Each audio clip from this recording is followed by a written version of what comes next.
Alrighty, welcome back everybody to the Tradewaiters podcast, the comic book club where we read a different trade paperback every single week. This month we're reading spooky trade paperbacks. I'm Daniel, you're Nathan, we're brothers, we read comics.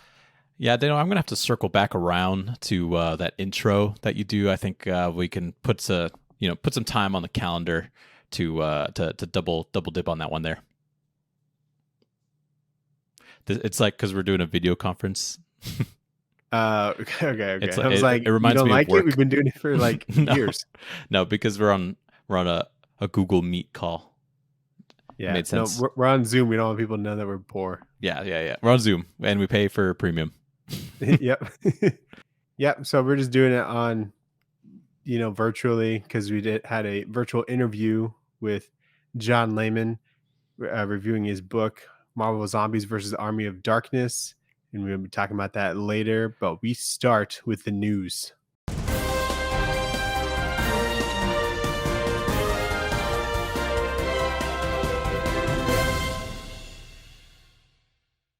So we haven't recorded since like 2.5 weeks ago. So we got Been a hot tons of stuff to talk about. Because like with New York Comic Con, that kind of fucks it too. Oh yeah. Right in the middle of New York Comic Con, lots of stuff. Because you had to go join the French or something. Yep, the revolution. Yeah, it's a good trip. Very, very good. Yeah, thank you. Well, while you were gone, in some other world, whatever you're doing, tons of stuff happened. One of the biggest is that I guess Daredevil Born Again is getting scrapped or redone entirely. Yeah, I guess they had filmed quite a bit of it already, but I guess they don't like, the direction that's going, and they're just kind of scrapping all of it and then redoing it, I guess. Yeah. I don't know. It's hard to comic book news, it feels like, just because it's... Yeah. And I guess the Marvel shows, they never have a pilot. They just kind of start shooting and then just kind of roll with it. And so that's kind of how it feels like none of the shows really stick the landing, Yeah. There's a lot that came out about their whole entire process. And so a lot of that kind of explains shows like Secret Invasion, which feel very weird and kind of just thrown together at the end. So, dude, they had the writer for Mr. Robot on that, but they didn't like what he was doing, I guess. And so they fired him. And so, and then we just got what we got. One of the best modern TV shows. And they're like, I don't like it. Yeah. Fuck this guy. Yeah. Nah, he doesn't know what he's doing. One hit wonder. Am I right? Yeah, bizarre. Because if they would just let him cook, I'm sure it'd have been sick. Yeah, I'm sure. But yeah, they have a weird creative process, I guess. Other big news: a big rest in peace to Keith Giffen. Dies at age 70. Yeah, he listened to our episode and he just couldn't take it, and he just died. What episode did we do? Blue Beetle. Oh, Blue Beetle. That's right. Yeah, he is co-creator of Jaime Reyes. He also was co-creator of Lobo, Rocket Raccoon, Maxwell Lord, and Justice League One Punch is apparently a thing that he did. I have no idea what that is. It sounds like a manga. Sounds pretty cool. Yeah, but he suffered a stroke, very unfortunately, and he passed away Monday the 9th.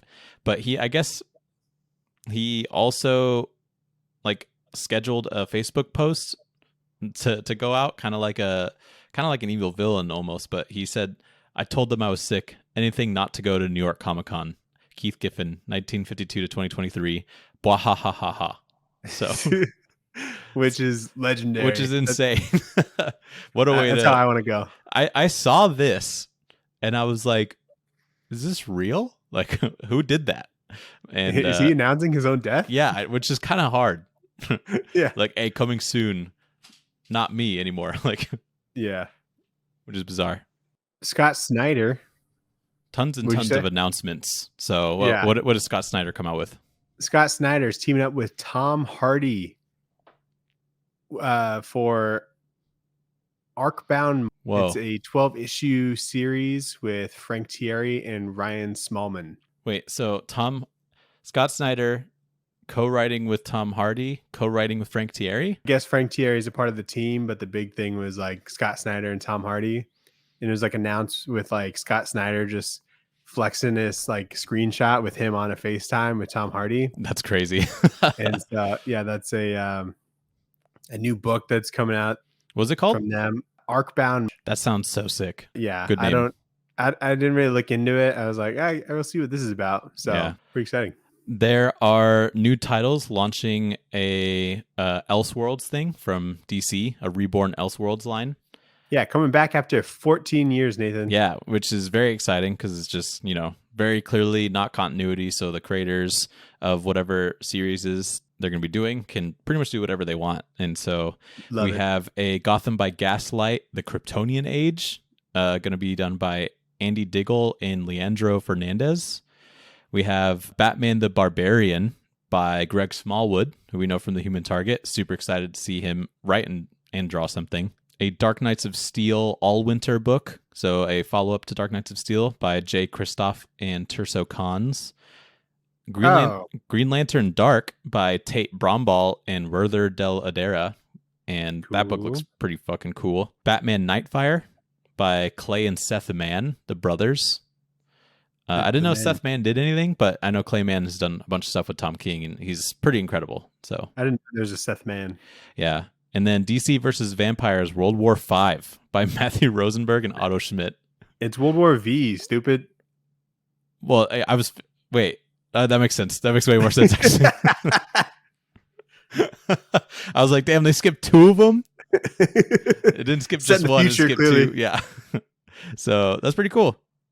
Yeah, that's fun. I'm excited about that. There's a new Dragon Ball series coming called Dragon Ball Daima. And it's basically just everyone's turned into like a kid again.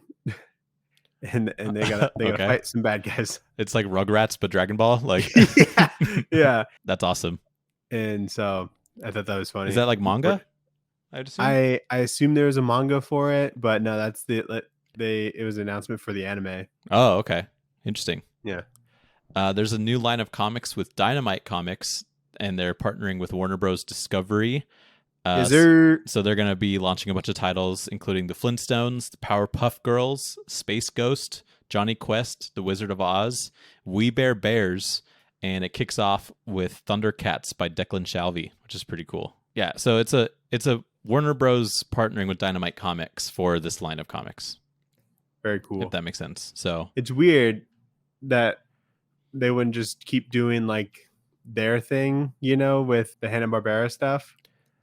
Dynamite or DC, or I guess Warner DC. Bros. Yeah, Warner Bros. I think it's like they don't really want to put in the investment, so they are happy to license it out to Dynamite so that they can like make the investment to print all the books and do all of that, and then Warner Bros. Makes an easy buck, I guess. But we'll see. Right. But that's pretty cool. More Flintstone stuff. I mean, Powerpuff Girls, I think will be interesting to see in like comic book form. So yeah, we'll see what happens. Not a big Thundercats fan, but I do like Declan Shalvey, so I'll probably check out his first issue. Sure. Rob Liefeld has a property called Bloodstrike, and there is a movie in the works. And he announced that with like some concept artwork, and just to show that it is real. Wow. I don't know if you've ever seen Bloodstrike, but it's just like it fits right into his like 90s era stuff. Sweet. It looks like his version of like a Red Hood or something. I don't know anything about Bloodstrike. Good name though. Sure. It's like it's just a 90s like not even a dartboard. It's like one of those 90s like initials names, Yeah. Where it shows like every letter and it's like blood or dark or whatever. It's just like someone's initials ended up being that. Yeah. Big news, Daniel. Marvel Pets assemble on a Marvel Unlimited series in Infinity Paws by Jason Liu and Naao Fuji. And it looks great. So Jason Liu's the guy that does the Comixology stuff with Chip Zdarsky. The All-Nighter? Yeah. Huh. And I believe Afterlift. Afterlift? Yeah. Yeah. So that's pretty cool. He's doing some Marvel stuff. It looks like we'll get to see the shark, Jeff. It's Jeff in there. So pretty cool. Speaking of Jason Liu, the All-Nighter is returning for a second story arc, which is exciting. So All-Nighter 2 that was announced at New York Comic Con. That's awesome. Dude, that guy, he's always working. He's cooking. Then another line of comics coming out. Ultimate, the Ultimate Universe, which we've kind of known about, but we don't really know the extent. They Yeah. announced a couple more Ultimate comics lines, including Ultimate Black Panther by Brian Edward Hill and Stefano Caselli. It'll see Black Panther go up against the Ultimate Moon Knight, who is looking to expand their control over the continent of Africa. So that's pretty cool. I'm really excited for Ultimate X-Men, which is going to be written and drawn by Peach Momoko. So that should be pretty cool. Because she doesn't really like do any interior stuff. It's mostly covers, right? Yeah, she could like only do covers. I'm pretty sure, Yeah. and she would like have the constant work. So it's pretty cool that she's going to be able to write and draw a book. So it's that on top of what we already known, which was Ultimates, I believe, and then Ultimate Spider-Man. So we're eating good. Another new book, something called Rocket Fellers, Okay. with Peter J. Tomasi and Franz Manipul. Oh, Yeah. wow, that's pretty cool. Yeah. I just seen posts about it. Looks interesting. There's like a bus or something. It looks like a very like a 4 kids walking the bank kind of thing / like Next Wave, I guess. I really don't know anything about it, but I just wrote that down. Yeah. They also announced Scarlet Witch and Quicksilver comic series, just kind of continuing Steve Orlando's work with Scarlet Witch. We also got a new Constantine book called Hellblazer coming back, and it looks like he's a zombie or something. Or he's dead. Nice. So pretty cool. All we know is that it's Cy Spurrier and Aaron Campbell doing that in early 2024. Cool. I guess Matthew Vaughn has hinted at rebooting Kick-Ass, and Mark Miller said that he can't really talk about it until next year. But I think just him tweeting that means that he's talking about it. So he does love to talk about what he can't talk about, though. Yeah. He's like, oh man, we got so much stuff cooking. We need to get him on the pod, so just like spill the beans. Yeah, I know. We can. I think we can maneuver around him just so desperately wanting to talk about it, and it's very clear. But right. They know more Star Wars comics coming out. Oh boy. So Star Wars original graphic novels published by Dark Horse Comics. The first 2 books are going to be Qui-Gon and Obi-Wan. So that's pretty cool. Nice. Just character focused graphic novels. Should be pretty Dark cool. Horse? Yeah, Dark Horse is publishing these, yeah. But we don't really know who's on it yet, I don't think. Is it like the Adventures one? No, it looks like it's called Star Wars Hyperspace Stories. Okay. Oh, actually, we do know. There's the name right here. So George Mann and Andrea Moody is doing Qui-Gon, and then Cecil Castellucci and Lucas Marangon on Obi-Wan. So for sure. Last thing I have, Gen V getting renewed for season 2. Yeah. That's hot news today. So pretty cool. Yeah. I had that too. So now we'll get into our interview with the one, the only John Layman. Talking about Marvel Zombies versus Army of Darkness. Yes, sir. We have with us John Layman, the writer for the book that we're going to be talking about today, Marvel Zombies versus Army of Darkness. A bit of a handful of a name. But he's been on the show before. We talked about Chew, and then we talked about Chew with John Layman, CHU. And, it's a pleasure to have you back on. So for those who don't know, happy to be back. For those who don't know, he's written those 2 series, but he's also got In Hell We Fight going. He's also written Bermuda and a couple other things recently. So yeah, thanks for joining us. Oh sure, absolutely. Yeah, I am the new writer on The Scorched, which is the Spawn team book. That's I think I did just see that. Yeah. Yeah. I'm not sure how public it is. It's not like, it's weird because the typical comic book places do like publicity and McFarlane doesn't, and it just kind of it happened, and I'm like, hey, can I talk about this? They're like, oh yeah, sure.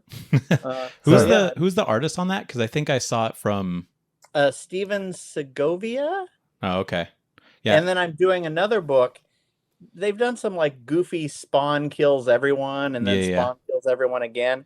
And then I got roped into doing this Spawn kills every Spawn. Whoa. With a guy named Rob Sketchcraft Dumas. Okay. Dunas, and he's new. I think most comic book people don't know him, but the art is just insane. That's very awesome. like Jonan Vasquez, Scotty Young, just bonkers. Yeah, awesome.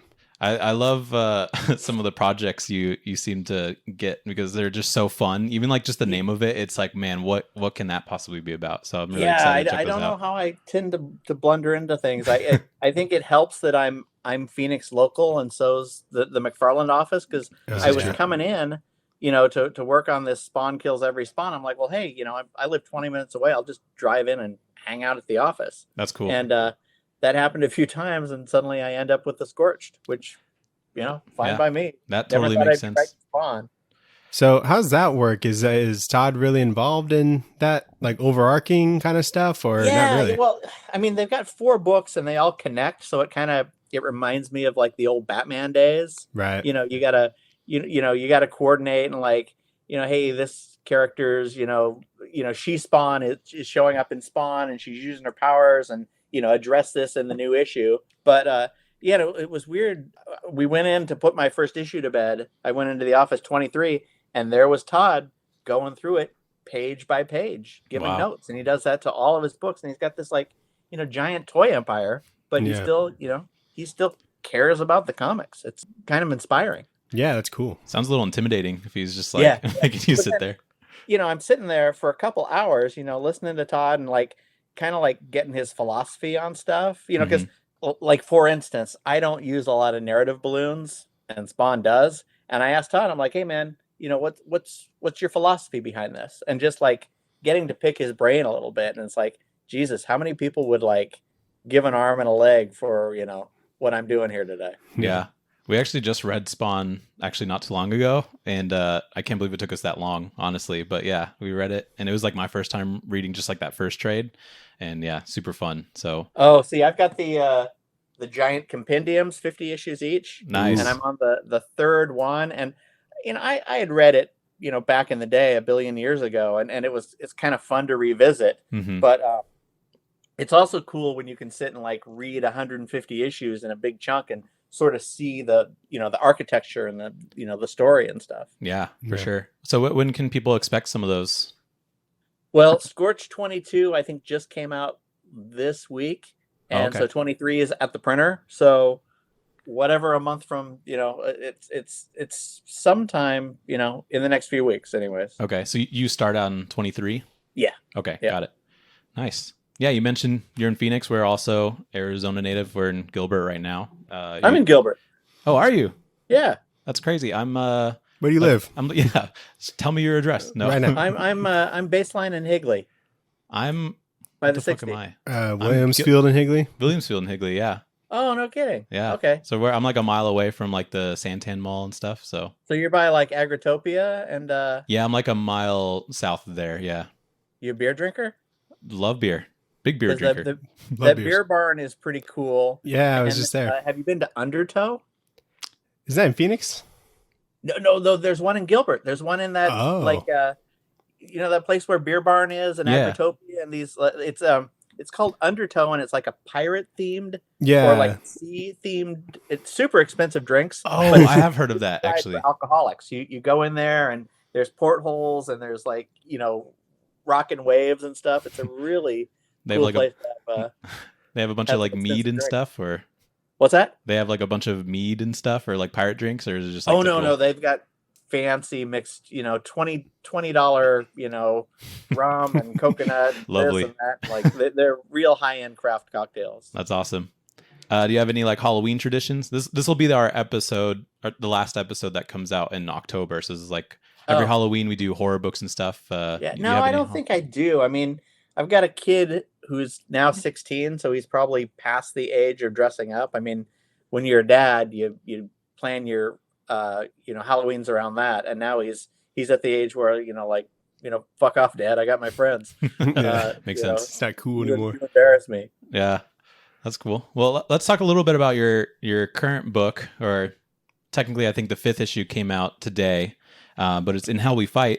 And it's a story about like life in hell and the pursuit to get some ice cream, which includes like it's these 5 kids. One's an angel, 2 are demon, 2 are humans, and they just kind of get into trouble. But it's also kind of silly fun. I mean, it's not too heavy. Coming out of COVID, I wanted to write something, I guess, a little lighter. Yeah. that being said, issue 5 just came out, and we're kind of waiting because for image books, at least my image books, I have to fund them myself. Right. And I've paid for 6 issues, which gets pretty expensive, and numbers aren't that high, so we're taking a break and letting the money flow in, and hopefully the trade does pretty well, and then come back. So we'd like to do 3 arcs, 15 issues, but it we might have to take some time before the next arc just to financially recover. Right. Well, I thought it was incredibly fun. Like it's a great blend of like adventure and comedy and like a little bit of horror and stuff in there. Incredible pacing. Great pacing. You always do a really good job of really utilizing, I think, the comic book format. And so you're doing all sorts of fun stuff with like the lettering and like just the format of how you like introduce characters and super stuff. Engaging. Yeah. Yeah. Yeah. I found, I went to Uruguay Con several years ago. Cool. And met this guy, Jock, not the Jock everyone knows. This is JOK, not JOCK. Mm-hmm. And he had a really nice, like a really impressive portfolio. And I had just finished Chew, and I'm like, I'm not looking for anything new right now. And then sort of in the height of like depressing COVID lockdown, he reaches out to me again. He's like, hey, you want to see my new stuff? And I'm like, well, shit, this is even better than the last stuff. Let's get something going. Cool. And he's been really fun to work with. And it's I've been in comics for a while, and he has too, but not American comics. Mm-hmm. And doing an Image comic was kind of his dream. So it was it was nice to help facilitate that. That's awesome.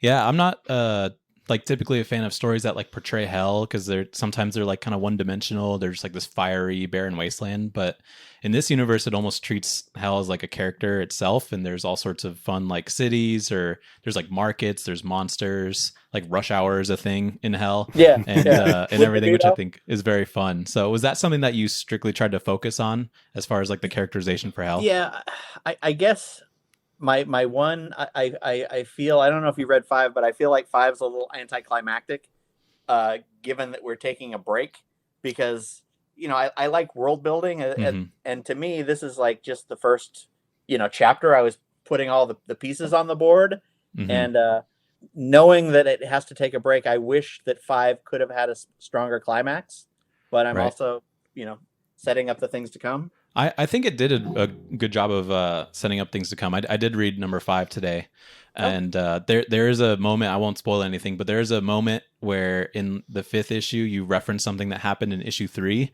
and I happened to have it like right next to me, and I was like, there's no way that would have happened. I probably would have noticed. And then sure enough, you look, and the thing that you're referencing in issue 5 is like very subtly put into the 3rd issue, which I thought was super fun. So I thought I thought that was a great like addition, because it went right over my head at the time. So well, that was the other thing is knowing that we were going to take a break. We did a bonus sized issue, and then we put a short story in there. So we wanted you to get more than your $3.99 this time. Like, yeah, sorry we have to go away for a while, but hope we made it worth your while. Yeah, I definitely think so. And did you mention in the 5th issue you're also going to be part of the Image anthology, or is that still happening?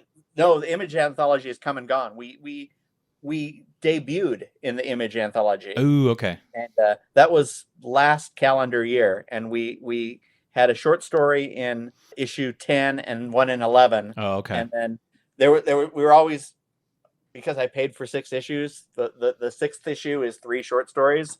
So I had some pages paid for. I'm like, well, let's just do one more little goodbye story to kind of wrap this up for now. Yeah, it was cool. Well, I definitely recommend anybody listening go check it out. First 5 issues are out. Trade comes out in January, I believe. Trade comes out in January, and it's going to have everything plus the stories that no one seems to have read, which were those Image anthology stories. So it'll hold up pretty well as a nice meaty package. That's awesome. Yeah, that's great. So definitely go check it out. I think we'll sort of transition to the book that we're talking about today, which is Marvel Zombies versus Army of Darkness. And this is, part of the horror month of books that we do during the month of October. And, we've done Marvel Zombies, and that's its own sort of interesting story. But this was, I think, something that was like way more fun than I could have like even imagined. Like this is actually kind of my first sort of like introduction to like Army of Darkness. Like I've seen like the newest Evil Dead, the Evil Dead Rise, which I thought was pretty good, but it doesn't have anything to do with like Ash Williams and stuff like that. Oh, you haven't seen the Sam Raimi stuff, huh? No, I haven't. Yeah, Oh, I've been wow. aware of it, but I've never really like sort of looked into it. And I think that's interesting to say because you immediately get a feel for Ash Williams as like a character as soon as you see him in this book, which I think is really cool. And he's like a perfect sort of introduction to like the Marvel universe because I thought it was he meshed so well with the other characters. Well, thank you. Yeah, yeah, man, I really recommend, not necessarily Evil Dead 1 and 2. They're good. I mean, they're really raw and old, but Army of Darkness is a really fun movie. And then that Ash versus Army of Darkness or Ash versus Evil Dead that was on Stars for a couple seasons. Yeah, the show. That thing is bonkers fun. It's so much fun. It's Yeah, hilarious. Yeah, it's hilarious. Yeah. It was so bloody and just it was just great. Yeah. So you were already a fan, I assume, of Evil Dead and stuff when you were writing this? I don't take any projects I'm not a fan of. You know, if anything I've written, I take that back. One of the first gigs I ever did was Thundercats, and I wasn't really a fan of Thundercats. It's just early in your career, you take any gig you can, and I don't think I did justice to the characters. I don't think I treated them as respectfully as I should have, because if you're going to take a book, you know, you should love the characters and you should respect the audience. Right. And that was a lesson I took. Then again, beginning of your career, you take whatever you can. Right. Yeah, But, I think it's understandable. at this point, yeah, I was definitely a fan of Army of Darkness. And now I'm at a point in my career where someone says, "Hey, do you want to write, you know, whatever?" And if I'm not a fan, I'm just like, no, not for me. Yeah, makes sense. And you've done quite a few crossovers, so I think you kind Oh, of know. I've done a lot of crossover. Yeah. I did. I say you're the king of this crossovers. started because I was doing Xena, Warrior Princess for Dynamite, and Fabio Neves was the artist of that. So right. we just moved over. But yeah, I've done Marvel Zombies, Army of Darkness. I've done Red Sonja, Mars Attacks. I did Outer Darkness. Alien versus Predator. Judge Dredd versus Aliens versus Predator. I love that one. Yeah. Big fan of that one. Yeah, and even like with your own stuff, I remember with Chew, you crossed over with Revival. Yeah, exactly. Oh, that too. Yeah. So super fun. So how does? Yeah, I mean that's what comics is for, man. Totally. How does like a multi-publisher crossover like come together? I've always wondered that. Well, so usually it's one publisher taking point, and in this case it was Dynamite, and you know Dynamite worked out a deal with Marvel. And Marvel just kind of, their editors like signed off on stuff. Right. And so what was kind of cool is I don't think Marvel really thought it was real to them. So I got a lot more latitude. And there's an old comic book trick. If you want to get something past an editor and you don't think you can, you pitch something really crazy over here, but as you want this down here, you want them to be looking at this thing, you know they're going to cut, and then the thing you really want, you slide it in. That's funny. So I was pitching the craziest stuff possible, like the Hulk Necronomicon toilet paper gag. Yeah. Like just the craziest stuff, trying to get this little stuff in, and then they said yes to everything. Oh wow, this thing's going to be bonkers. Yeah, and I was having a blast reading the whole thing because I think you really use like the Marvel Zombies to like their fullest as well. And it's interesting because in this one we kind of see the beginning of the outbreak, whereas Marvel Zombies like throws you in, which I think that works well for what it's trying to do. And this is like really interesting to see how the outbreak sort of starts. So I really appreciate that aspect. The other thing that was fun for me is because Marvel Zombies was written first, obviously, and so this was sort of a prequel, early part of this. But I had certain characters I couldn't use. And I can't remember, because they were busy or they'd been killed or, Robert Kirkman did it. So I get a lot of the C-listers. And so, I get to use Dazzler. I get to use the Blob. And I actually like that better. Like I got to use Howard the Duck. Yeah. That was one of my favorite parts. Great surprise. As a creator, like I've got a bucket list of characters that, and I don't need to write like a Howard the Duck series. If I can just put him in this, I can say I wrote Howard the Duck. And between Gambit and this thing, I knocked out so many of my Marvel bucket list. That's like awesome. I don't even know who's left on my Marvel bucket list. That's awesome. Well, we will jump right into it. So I'm just going to go over sort of the general points of kind of each issue. Again, I think if anybody can get their hands on it, you should read it because it's super fun. The art by Fabiano is incredible. I think he really fits the Marvel Zombie style pretty well. But yeah, I'll just go over the general points. If there's anything that like, any page sort of reminds you of, feel free to stop us. But yeah. But the book kind of opens up with our hero Ash Williams falling out of the sky into a dumpster in New York on what will be the first day of the zombie apocalypse. And all Ash remembers is kind of walking into the light and being thrown into this universe. Ash sees a fight between Daredevil and the villain Thunderball, but immediately assumes that the guy dressed as a devil is the bad guy, which makes sense. And he sees an evil spirit who tells him that this world will die and an army of the dead will rise. And never heard of Thunderball. Yeah, I never have either, but it makes sense that you would see a fight like this going on and be like, yeah, the devil guy is probably the bad guy. I should help the other guy. Yeah, Thunderball is one of the Wrecking Crew. Okay. Which I can't remember all the members now, but yeah, he's street level. He's the type of villain who at least at the time would be fighting Daredevil. Yeah, it's a believable fight you'd see just like randomly on the street. And so next, Ash wants to go straight to the top and warn the Avengers about the Deadites. So he goes to Avengers Mansion, but he gets zapped away by Scarlet Witch, and then basically the zombie apocalypse starts, and Spider-Man has wrapped Ash up in webs so that all he can do is really witness the chaos. And I loved sort of this era of Marvel because you really could just like walk up to the Avengers Mansion and just get like everybody's attention, like everybody's in costume and stuff. And I think that's a really fun snapshot of like this era of Marvel. Yeah, for sure. And like since then they've been on like helicarriers or like in a mountain in like the Jason Aaron run and stuff. So it's cool. I like seeing the Avengers Mansion stuff. Yeah, and again, that knocked out a bunch of bucket list characters. Yeah. Was there any on the Avengers team you were wanting to write? I assume Spider-Man maybe. Oh, all of the above. Oh, yeah. Okay. Do you have like a certain era of Avengers that you enjoy the most, or? I think the Roger Stern and George Perez. Okay, that makes sense. Stuff. I mean, we're getting into my childhood here, so that's kind of what everyone I think gravitates to. Yeah, their own, not mine.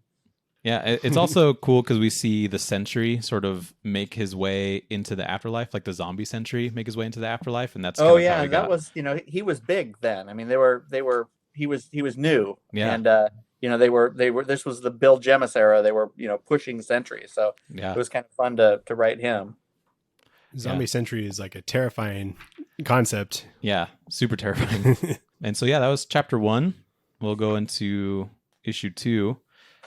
But by then, like everybody's, I got Captain America, I got Hawkeye, Luke Cage.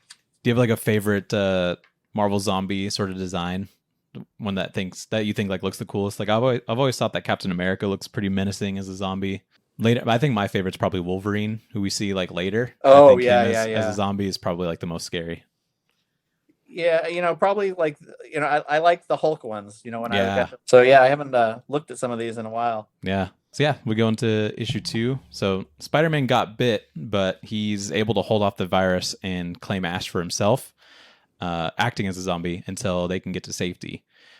Spider-Man leaves to go check on his loved ones, and then Ash runs into the Punisher, and Ash wants to team up with him to find the Necronomicon and reverse everything, but Punisher sort of uses this chance to take out the New York mobsters. Oh yeah. And shit, I got to kill Kingpin, didn't I? Yeah, you did. You got to kill who are the other ones there? Like Hammerhead, I believe is one. Oh yeah. So I feel like the book honestly could have ended right here, like Ash and the Punisher versus like the zombies. I think they could have handled it, Yeah. Oh yeah, but at this point, I was just trying to like channel flip and get as many characters as possible. right. Yeah, and I really enjoy seeing like the outbreak, because then we see like the original Marvel zombies. It kind of throws you in there, and I also like this joke with the Blob sort of running away from like the zombies. Yeah, because like he would be prime. I didn't think I'd get in. He would be prime food for some of these zombies, so I think it's really funny seeing him. And so Ash leaves the Punisher for dead, and he takes all of his guns. And then Ash runs into the Dazzler, who they then team up, and Dazzler guides her to Doctor Strange's Sanctum Sanctorum to try and find the Necronomicon. Because if anybody's going to have it, probably Doctor Strange. And once they're there, Ash gets his head eaten by a zombie Howard the Duck, and zombie Howard the Duck is pretty cool.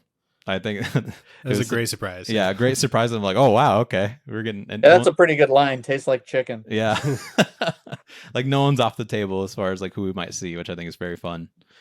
And I think it's crazy how Ash is like a perfect foil for like the Marvel universe, and you really see like when he's acting selfishly by like leaving the Punisher for dead, and then he's like hitting on the Dazzler as well because like obviously he would, and then he like really brings his own personality to like such a huge universe, which I think is cool. And again, yeah, we got a crazy cliffhanger. So chapter 3. So this issue sort of answers the question of, is there an Ash Williams in this universe? And there is, except he's not a hero. He just stayed an S-Mart employee, and he sort of let the heroes do their thing up until the apocalypse starts. And so once it did, he runs around with the chainsaw and the shotgun. And the Ash that's native to this universe is actually the one that got eaten by Howard the Duck, and not the one that we've been following. Because there's like a total fake out. There's a great fake out again, kind of like how you did with In Hell We Fight. You do see what happens technically, but you're led to think that it was Howard the Duck sort of pulling Ash away in the last issue. But then we find out it's Scarlet Witch grabbing him, and then the Ash native to this universe is one that gets eaten. So very, very fun fake out. And, and she's remember, because he went to her in issue 1, and she, they just thought he was nuts. Yeah.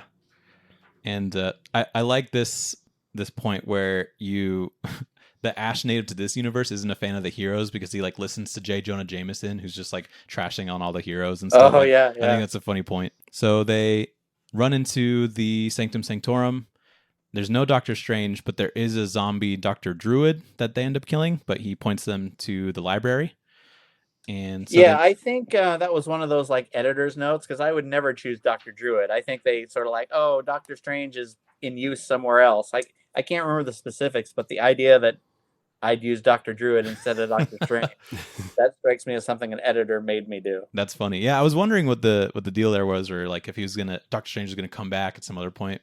Technically we do see him, but it's with like the horde of others. So yeah, they go into the library, and Ash interrogates the other dark books that are there to find the location of the Necronomicon, which is in Latveria. So they're able to make it to the Quinjet when Next Wave shows up randomly to create a distraction for them. Oh, and I got Power Pack too in there. Yeah. Zombie Power Pack. Yeah, I did get to use all the C-listers. Oh, yeah, and I was... Next Wave had just come out, and I was so in love with that book. Right. So to be able to use them was pretty hilarious. Yeah, seeing Next Wave was like super fun, and I also enjoy the caption kind of in the style of Next Wave, and you're just say if they die off panel, which is very fun. Something that I think you nailed is like finding space for Ash Williams to throw in like those one-liners. And one of my favorites is when he calls one of those like dark books a mangy heap of putrid parchment. And like it's just got that like fun alliteration, and it's like, who would say something like that? It's very fun to read. But yeah, they end up making it to Latveria to find that it's also overrun by zombies. And you said in like a different episode with us that oftentimes writing like the third issue of a 5-issue trade is kind of like the most difficult, like that third issue. Yeah, because I got the beginning, I got the end. Yeah, it seems like this one kind of naturally propels the story forward. So if you do remember, do you think that was also the case with this Well, issue? I also, you have to provide better notes for Marvel than you do for, especially a book like this. Like, I think I probably, had to have it pretty well thought, a little more better thought out than I typically do. Right. My books. So I probably had the synopsis the entire time because I had to go through so many hoops to get it approved. Right. That makes sense. Do you still find that the case with like your current stuff, or like writing that third issue? Yeah. Makes sense. Beginning this next one, there's a zombie Mystique that tricks Quicksilver into like picking her up because she turns herself into someone that's not infected. Yeah. Which is also a terrifying thought because of how effective it is, Yeah, like the fact that all the zombies can still use their powers sort of like normally, I think makes just this whole apocalypse very, very crazy. But it also explains why everybody got infected so fast, because Quicksilver's just running around, just probably biting everybody and turning them. So we see how that sort of all falls He thinks he's saving Scarlet Witch, but it's Mystique. And he spreads it super fast, even goes across continents to like Latveria. And Doom has created a sanctuary and force field like around his castle with plans to repopulate the Earth. But he selectively chose people that are like prime breeding age, so it's still very Doom, very sketchy, because he doesn't save any women, or he doesn't save any like children or elderly. Yeah. And he doesn't let Ash see the Necronomicon, and instead he just kind of throws him in with the other survivors. But I think this is such a good characterization of Doom, who would definitely like put it upon himself to try and save humanity in like the most unethical way possible. Like he already knows like the source of the virus is like from Reed Richards as well, and it's just like he knows it's from him experimenting with serums and stuff. So it's very on par with Doom, I think. Yeah, Doom is one of my favorite characters to write. I also wrote a House of M a little after this. That was that House of M. It was Fantastic Four, but it was very Doom centric. Oh, okay. Around the same time. So like these scratched huge bucket list itch. Getting to write Doom for several issues. Yeah, he's great in this. And I'll have to check out that House of M tie-in. I love that event. I've read it only like one or two, I think, of the tie-ins. So I'll have to check that out. Yeah, Fantastic Four is one of the better ones. I do say so myself. All right. With all humility. I'll have to check it out. So Scarlet Witch breaks Ash out of where he's kind of being held, and then Ash puts on some Doombot armor to sneak around as Doom. And he finally finds the Necronomicon. And the book tells him that the infected are not like his domain. He deals with the undead. So Ash can't really reverse anything that's happening because it's not due to the Necronomicon. It's just a different virus entirely. Oh, we're also changing artists by here because Fabiano was fallen behind by issue 5. So. Yeah, I was curious about that. So it says in the credits that like Sean Phillips was also part of 4 and 5. Was he inking, or did he have specific pages? He's got a couple pages. This kind of cartoony stuff with Ash is Fernando Blanco. Okay. And then the first time Enchantress shows up, those last 3 pages are Sean. Okay, that makes sense. Very yeah, cool. He's got a very distinct zombie style to him because he was obviously the one that sort of created that. So yeah. Yeah, and I think that was one of Dynamite's selling points is, we're falling behind. We'll get the original artist to like just pinch it for a few pages, and then we'll get as much press out of it as possible. Yeah, that's pretty smart actually. Yeah. Sean But Phillips for me, returning. Yeah. I get to say I worked with Sean Phillips. Yeah, So. yeah, of course. And and then we find out the Necronomicon only sent a message to Ash to just spite him because he just hates him so much. Yeah. I think that's pretty fun. There's a moment here. It's not like super important, but I like that Ash can swap out his robotic hand for like a Doom hand with blasters. Oh yeah. I was like, of course that works that way. I think it's awesome. And all that stuff is universally compatible in comic books. yeah, of course. Yeah, you just screw it in and you're good. And so, yeah, Ash leaves to figure out what to do next when he sees Enchantress held prisoner by Doom. And then, of course, Ash wants to help Enchantress escape, and he brings her back to Dazzler and Scarlet Witch. But it turns out that Enchantress is using her powers to make Ash think that she was normal, but it's actually a zombie, which is a great reveal because, seeing, just knowing that people can disguise themselves and not look like zombies would definitely make it the spread a lot faster. And it's also totally believable that Ash would want to be like that knight in shining armor for like the super hot like Enchantress lady. So it's like, that this all makes sense. Like this all checks out. So then that leads us to chapter 5. So Enchantress bites Dazzler, and then Doom blasts both of them, killing them both because eventually Dazzler is going to turn into a zombie after that. And he's about to finish off Ash and Scarlet Witch when he hears about all of the Marvel zombies coming back to break through the Doom's defenses because everybody else on the Earth is now dead, and the only like survivors are just the people inside this castle. So we see this crazy splash page. I assume this is probably some Sean Phillips stuff, but we see this crazy splash page of like all the heroes sort of grouped up outside of the Doom castle. Oh yeah, that's Sean Phillips, absolutely. Yeah, that's a great page. And yeah, we see some zombie Wolverine, and I'm like, damn, that is scary. Yeah. So the zombies break in, they start fighting Doom. Ash slips away to go back to the Necronomicon because he has a plan. And basically his plan is to have the Necronomicon raise the army of darkness to distract the Marvel zombies. And it doesn't really take long for the Marvel zombies to handle, but it does give enough time for Ash and Doom to allow safe passage through, or to allow the survivors and Ash through an interdimensional transporter. And I think it's fun that there's like a clear evaluation of like power and ability between like the Army of Darkness and the Marvel zombies, and you like recognize that it's not much of a fair fight, but it is like enough so that they can kind of do this stuff in the background, which I think is fun. Yeah. I always thought the Deadites were like super OP because it never seemed like they actually died in any of the movies that I've seen. Yeah. And they always like kept coming back, or like even if they're shredded through like a wood chipper, they'd still be there, you know? And so yeah. Did you see Evil Dead Rise? No. Oh, okay. That one recommend. It's very fun. Yeah, it's actually very fun. I've heard that. Yeah, just seeing, I don't know if it's technically like the same. I guess would that be a Deadite, the person that was? Yeah. Okay, yeah. She was pretty strong, very powerful. So, do you think that there are any Deadites that would beat any Marvel heroes in a 1v1?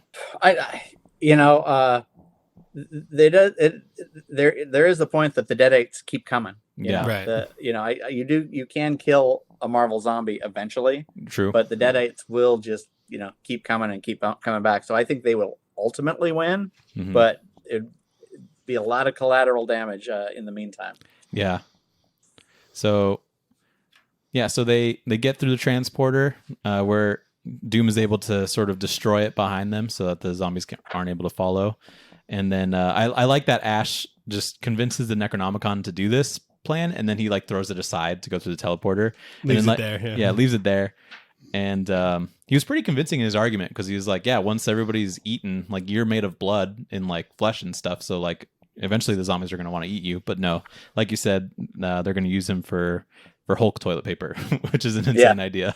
That gag was just, I still can't believe I got through it. Yeah. And you committed to the bit because there's a whole splash page of just black page and it's just no. Yeah. That is incorrect. There's a Sean Phillips double pager here, and there's a double pager somewhere else, and the pagination didn't work. In the original book, there was an ad, but for the trade, they needed to come out with something to fit the odd even. So whoever was in charge of Marvel trades did this. I'm like, oh, okay, that works. It does work because I feel like it's kind of that's like the last you see of sort of the Necronomicon and like this Marvel Zombies universe. So it like really wraps that up and sort of closes it out. So it's funny that it works that way. But it worked out. Just a happy accident. Mm-hmm. And then, of course, to end the book, Ash gets to peek through like different dimensions and decide which one he wants to stay in. And he picks a place that looks like normal New York, but it's actually overrun by Marvel werewolves instead of Marvel zombies. So Ash is gonna just continue his adventure in whatever world he's stumbled into. Now, here's a crazy epilogue to that, because I guess like the Spidey werewolf has shown up other places since then, including the new Spider-Man, Across the Spider-Verse. I mean, it's only he's only a background character, and you pause the pause the DVD or whatever, you can see him for 5 seconds, but still my character, Hey, very cool. That counts. Yeah, as far as I'm concerned. And do you think you chose to end the book this way so that you could also create a character called Werewolverine? Because I think that's perfect. I'm sure that was part of the gag. Yeah, Werewolverine. Yeah, because that's the only person they call it by name, and I'm like, that is that's the only one that like works perfectly. But it's funny and it's cool. I mean, this is definitely like its own book that I could see happening as well, which is super fun. And it's weird because I think I don't know if Dynamite still has the Army of Dead license. I haven't seen it in a while, but Marvel has reprinted all their Marvel zombie stuff. They haven't reprinted this. It's its own separate, probably weird deal with whatever studio owns the Army of Darkness stuff. Yeah. I could imagine that's probably why it wouldn't get reprinted. I haven't seen anything recently for Army of Darkness. Oh yeah. Yeah, no, I think this thing got printed in 2007. I don't know that it's been printed since. Yeah, but it's I could be wrong. I hope I'm wrong, but it's definitely a gem. I had a whole ton of fun. Even if I haven't watched like any of those movies, I still had a lot of fun happening. And it's kind of weird to think about it because we have seen like Marvel Zombies in like the What If series, and we've also seen like Bruce Campbell in the Doctor Strange thing. So there's like almost like a non-zero chance that like something like this could come together. Oh well. Yeah, I'd forgotten about that. Yeah, he actually ended up showing up in the Marvel universe. Yeah, he was in a Sam Raimi directed movie as well. Yep. So it's like these things they could line up. Who knows? It was fun to think about. And so from there, we also have a segment called Back Matter Matters, where we take a look at the back matter of a trade, because that's really what makes a trade or a hardcover. So for sure. Back matter matters. Do you read many trades? Like, what do you consider like? I mostly read trades. Yeah, I'm always so behind on comics that I have comics sitting on my floor that I haven't read, and then the trade comes out, and I'm like, why did I buy this in floppy? I'm just going to rebuy it in trade for the bookshelf. That is the story of our lives. The universal sort of thing. Yeah. Daniel's covering it, but there's like a big stack of comics sort of behind him that I have to organize. Same here. But these were really fun. These like, homage covers. Yeah. Mm-hmm. I think these are the best kinds of like homage covers because it's got like just the iconic like the Days of Future Past one, but it's like zombified, or the Captain America Comics #1 zombified, and it's so fun to see like just iconic covers, but like there's people's eyes falling out and shit like that. Like it's super cool. By the King of Zombies. Yeah, Arthur. Yeah. So the guy that sort of made these famous also came back and did these, which is cool. Is he in Arizona? Do you know? I don't think so, but he's always at Phoenix Comic-Con, I feel like. He does a lot of shows. Oh, does he? But he's got a bit of a reputation. He's not the friendliest professional. Really? Yeah, he isn't very well liked. Gotcha. I think among certain, I've never dealt with him, so I know I've heard a lot of secondhand things, and I've been at a dozen shows with him and have never shared a word with him. And usually when you cross paths a lot of times, professionals tend to, get to know each other, or he's just not the friendliest guy. Interesting. Gotcha. Well, I do appreciate that they listed like a key almost at the end. Where they give great? Like the covers that they are homaging. I didn't realize that there was like a Superman versus Spider-Man one. So I think it's fun that he referenced that. But yeah, some of these other ones are pretty cool to see zombified. So yeah, I wonder if they had to go through any legal loopholes to get Superman in here. I can't imagine anything too crazy. I mean, it is a cover that is published, so they're just like re-putting that on. But yeah, maybe. Yeah. So yeah, typically like with back matter as well, you'll sometimes see like pencils or like original art and stuff like that. And last time you were on, you talked about some of your original art collection. You showed us a couple of them. So I'm curious. Oh, yeah. Have you gained any additions in like the last 2 or 3 years? I got a Bermuda cover from Dan Panosian. Wow. Nice. I got a Bermuda page from Nick Bradshaw. I got a Fear and Loathing in Las Vegas page from Troy Little. Okay. He did a graphic novel. Oh, nice. I got a Tony Millionaire.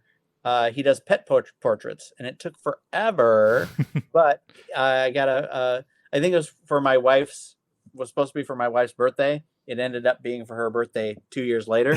But it did a very beautiful, portrait from Tony Millionaire from my dog. So that's funny.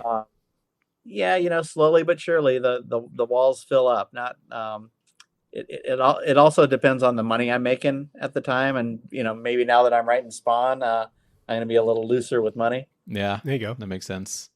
Yeah, I don't have much on the wall. I mean, I just have prints. I do have a Joshua Hickson Batman thing, like right here. You can kind of see like a little bit of it that I got before he like kind of blew up a little bit. And then I have this commission from Tyler Boss, which is like an Immortal Iron Fist. Nice. And I now think that's a Mitch. Yeah, these two are Mitch, right? And of course got those signed. He's an Arizona native as well, so I see him all the time. And I have a Moon Knight thing from, was it Metcalf? Something like that. I forget his name. I don't remember. Yeah, I run into Mitch at Einstein Bagels sometimes in the morning. Oh, really? That's funny. We ran into him randomly at Snooze, and it was like the first time I had met him. And we were there celebrating. I think you were graduating or something. Yeah. And we like walked up to him and we like took a picture of them. We're like super cool. We talked for like a minute and then we sat down. And I guess people thought that he was like super famous after that. And so like he tweeted that like the waiter came up to him and he was like, "Why are you famous?" you know? And he had to tell him, comic book famous isn't real famous. Yeah. That was when like Mr. Miracle was coming out. It was like right in the middle of that. So I think we were like some of the first people to recognize him in person. Yeah. So it's like he seemed shocked. Yeah. He was like, "Oh, yeah, cool. Let's take a picture." Yeah, cool. it does happen. It doesn't happen that often, but it's always kind of cool when it does. Yeah.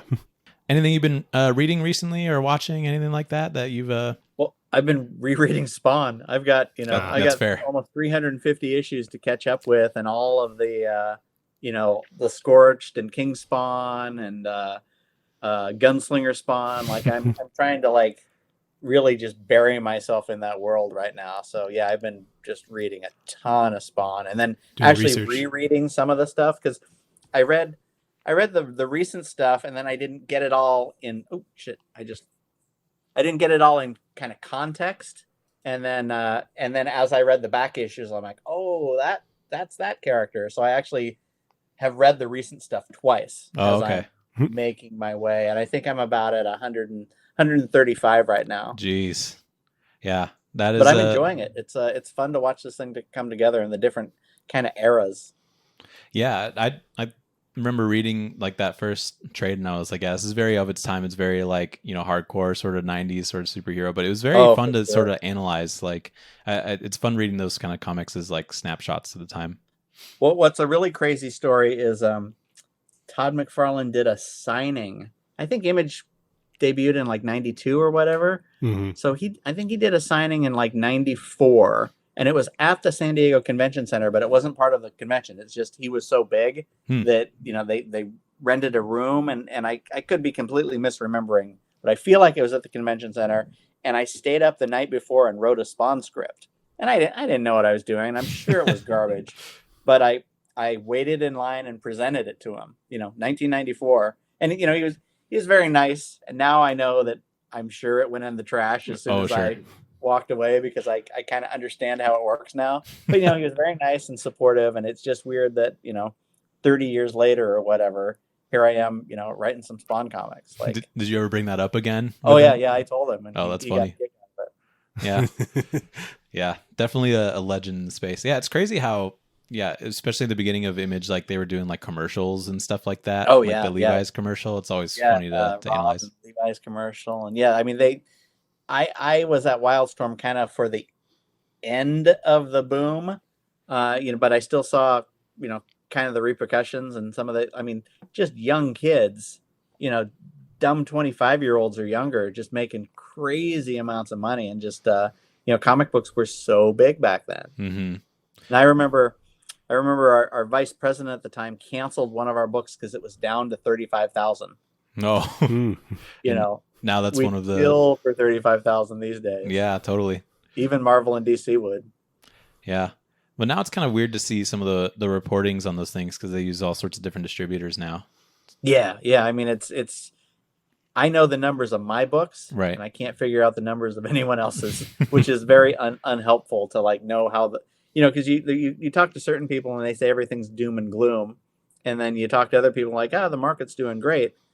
But with In Hell We Fight, I know that the month it debuted, there were like 70 Image comics that month. That's just Image, and that doesn't count like all the Marvel, all the Batman, all the Spider-Man, all the other freaking little publishers that pop up. I mean, it's a great time for a reader because you've got, assuming you got the money, there's an endless, stuff for you to buy.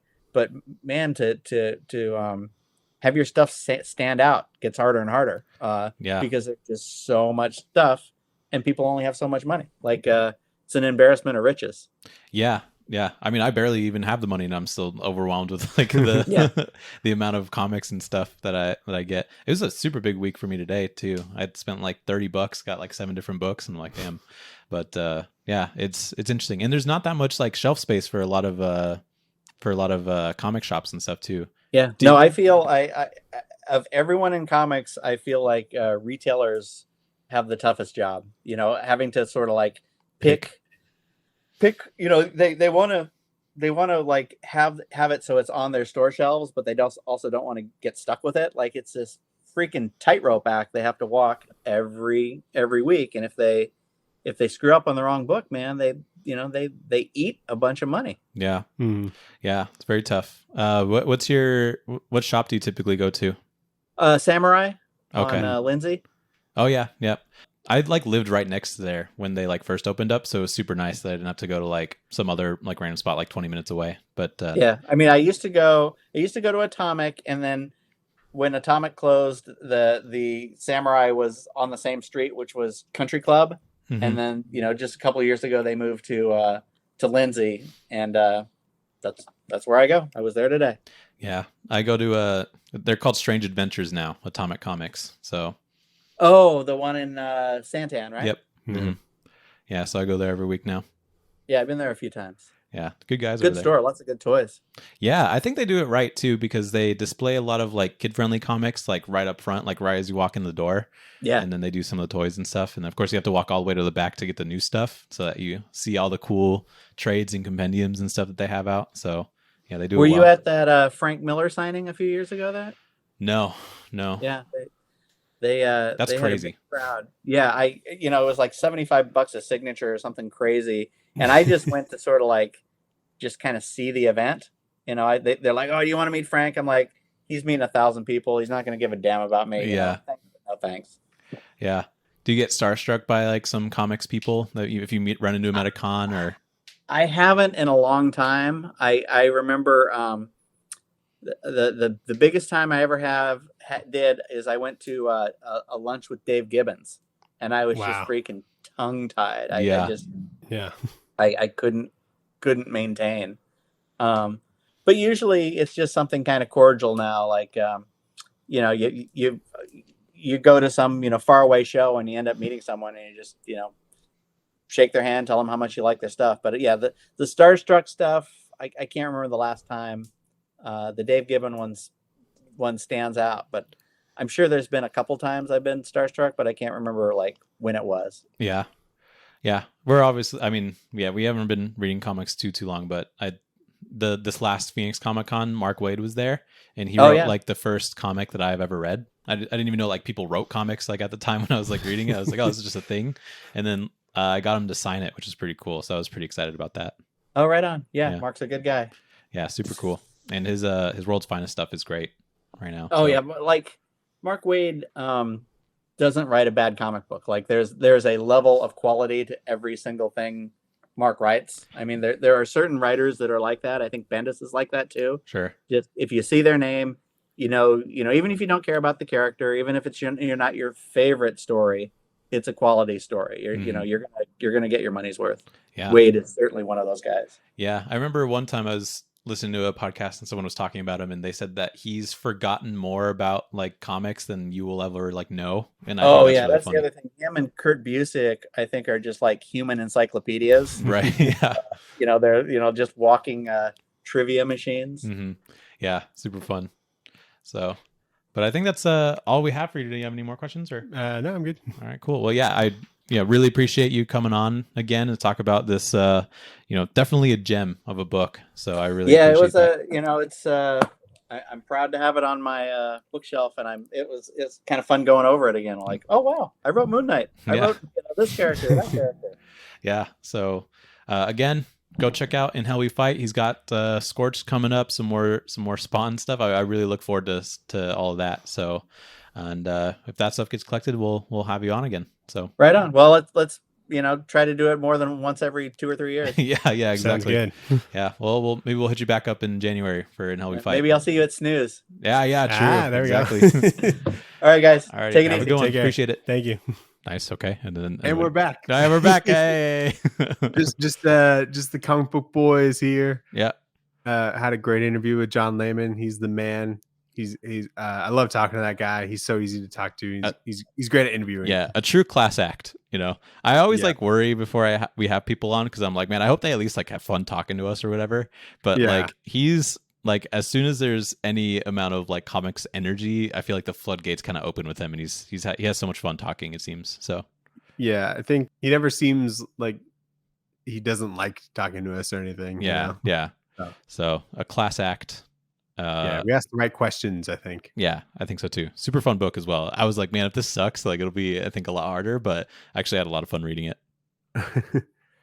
So we'll get into the pull list, colon. Shove it. Oh shit, shove it in your box. The pull list, what did you shove in your box? So you mentioned you picked up In Hell We Fight, number 5. Correct. I had to pick it up digitally because it wasn't in my shop. And then I went to go look up when number 5 comes out so that we could talk to him about it. And it said released October 18th, the day that we recorded it. And I was like, shit. And so I like just bought it digitally and read it. Okay. So yeah, I read technically 3, 4, and 5 because I couldn't remember if I'd read 3, and then I knew I didn't read 4 or 5. So yeah, I read 2 through 4 and then haven't gone to the shop yet. Yeah. But yeah, some good stuff. Yeah, it's pretty fun. Like I think I just like how weird the universe is. Like there's the kid with like the axe in his head, and he can just like keep pulling out axes and just like handing them to people. And I'm like, he's my favorite. What a wild power. Yeah. Yeah. So all sorts of fun stuff like that. Yeah. So yeah. What else did you get today? Dude, I had a ginormous week. Did you? Justice League versus Godzilla versus Kong. Yeah. Green Lantern War Journal, number 2. Okay. I had such a big week, but I still picked up new things. Is that your stack right behind you? Is that all the stuff you got? Yeah, this is this week. No, it wasn't, but that's the stuff I have to organize. I just bought long boxes so that I can finally get rid of that ugly pile right there. You didn't have a long box before that? No, I do. I just needed more. So, but they're hard. I had to buy like 5. Like, you can buy just like 1, or else it was you can buy them at the shop? Not at my shop. Oh, dude, you gotta go to Ash, the best comic shop in Arizona. Yeah, I should have, but I think the Phoenix Times or whatever like announced them to be like comic shop of the year again. Cool. This past year, so good for them. It's because they got long boxes, Nathan. Yeah, that must be part of it. And honestly. Good vibes. But I bought a pack of 5 because there's some of my long boxes are pretty old, and so it might just replace them. But okay. I picked up Big Game. I picked up which one is that? 4? 4. Yep, number 4. Okay. Daredevil number 2, and Kill Your Darlings number 2, and then I picked up 2 new things, Daniel. I picked up Hack Slash Back to School by Zoe Thorogood. Really excited to read that. And then, just apropos of nothing, I just saw this book and I was like, this looks pretty cool. But it's called Beneath the Trees Where Nobody Sees. And I did read it as well, and it's fucking crazy. So it's kind of like this book with like anthropomorphized animals running around, and like the coloring's like super cute and like bright, but one of them's like a serial killer. Like one of those animals is a serial killer, and very smart about it. Has always been pretty smart about it until like one day, like the town figures out that there's a murderer, but it wasn't like the murder that we've been following. So it's like, what the fuck is going on here? But I just really like how gory it was for just like a book about cute little animals and like little bears running around and people like that. So I thought it was kind of cool. Are you gonna keep going with it, or 100%? Yeah. Oh wow. I really liked it. So who publishes that? Let me see. Yeah, let me see the cover. The cover is why I bought it too. This shit's awesome. But look. Okay, I like that. Yeah, isn't that sick? Yeah, it looks sweet. It looks like it could be in like a kids like section until you see the bloody bag. Yeah, you have to like double take, because like that is a chopped up body in that bag. So it's pretty, and you see how they do it and shit. It is an IDW book by Patrick Horvath and letters who writes and illustrates it and does the colors, and then it's lettered by Hassan Oatsmain Elhow, who I follow because he has a cool YouTube channel. But Nice. yeah, so pretty pumped about that. We love a just a random number one pickup. One. Yeah. So I picked up 8 total books. Pretty good. Which is pretty big, yeah. I'm getting most of those. I think World's Finest 20 comes out. Oh yeah. Mm-hmm. And then Avengers Inc. number 2, which I also need to read number 1 of. So I'll see if I move forward with those. Mm-hmm. But what did you read in your big old break? I read so much. So yeah, In Hell We Fight 3, 4, and 5.